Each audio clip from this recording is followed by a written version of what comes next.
Plus de 200 milliards de francs CFA au titre d'évasion fiscale dans les secteurs de la forêt et de l'environnement. Un chiffre communiqué lors d'une réunion regroupant plusieurs entités économiques et judiciaires à l'initiative de la Commission nationale de la lutte contre la corruption et l'enrichissement illicite.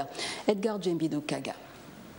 200 milliards de francs CFA distraits chaque année dans le trafic du bois, la corruption, les rétrocommissions ou encore l'aliénation des taxes dans un secteur forestier livré aux prédateurs forestiers. Il est clair que nos agents sont énormément exposés au risque de corruption, aussi bien donc dans l'émission des documents qui autorisent l'exploitation que sur le contrôle. Nous faisons des missions conjointes pour mutualiser les moyens avec les administrations en charge des forêts, des écosystèmes aquatiques et même des forces de défense et de sécurité pour pouvoir emmener déjà à la multiplicité de compétences et d'acteurs qui limitent donc l'interéchange, on va dire, direct entre un opérateur et un seul agent sur le terrain.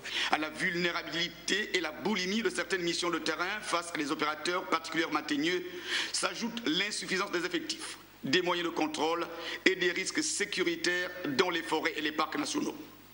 La présence du premier président de la Cour d'appel, du procureur général et du procureur de la République a permis de rappeler l'outil voulu répressif contre les corrompus et les corrupteurs. Un état de lieu, faire des constats, identifier les risques et nous amener à faire des recommandations coercitives pour que de tels errements ne surviennent plus à l'avenir.